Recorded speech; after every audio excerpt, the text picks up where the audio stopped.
ایک یہ بھائی نے کہا کہ اگر کسی عورت کے پیٹ میں بچہ ہو یعنی وہ حاملہ ہوں تو کیا وہ قبرستان جا سکتی ہیں یا نہیں؟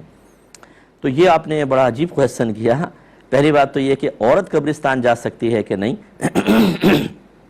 تو یاد رکھیں کہ قبروں کی زیارت زیادہ سے زیادہ مستحب ہے،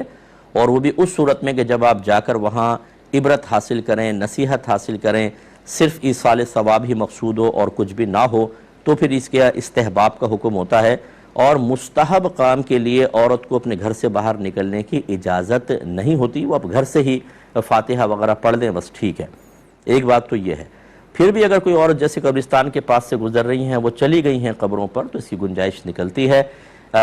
جس عورت کے اوپر جس کو منع کیا گیا ہے کہ قبرستان میں نہ آئیں،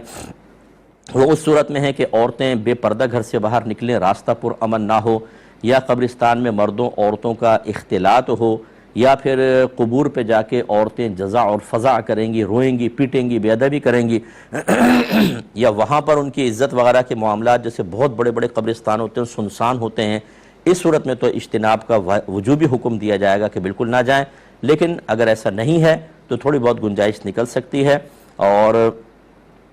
یہ جو اب آپ نے پوچھا کہ حاملہ عورت جا سکتی ہے کہ نہیں، تو آپ نے شاید یہ اس وجہ سے پوچھا ہے کہ اس کے حمل پہ کوئی منفی اثر تو مرتب نہیں ہوگا، تو اس طرح کی کوئی باتیں کچھ بھی شریعت میں نہیں ہیں، یہ ہماری اپنی بنائے ہوئے خوف اور باتیں ہوتی ہیں۔ جیسے حاملہ بچی کو کسی بیوہ کے پاس نہیں جانے دیتے، یا کسی عورت کے بچے نہیں ہو رہے تو اس کے پاس نہیں جانے دیتے کہ وہاں نہ جانا، اس کے بچے نہیں ہوتے۔ اتنی احمقانہ اور مطلب غیر شرعی یہ بات ہے، کچھ انتہا نہیں۔ یعنی کہ اس عورت کو پتہ چل جائے کہ چونکہ آپ کے بچے نہیں ہیں اس لیے ایک حاملہ بچی کو آپ کے پاس آنے سے روک دیا، گویا کہ یہ تصور ہے کہ یہ اس عورت ایک نحوست ہے جس کا اثر اس حاملہ بچی تک پہنچ سکتا ہے، جو انتہائی خلاف شرع چیز ہے، اور اس صورت میں اس کی کتنی دل آزاری ہوگی۔ اور اس طرح جو ہمارے گھر کی بڑی بوڑھیاں ہیں جو بہت مطلب یہ کہ جیسے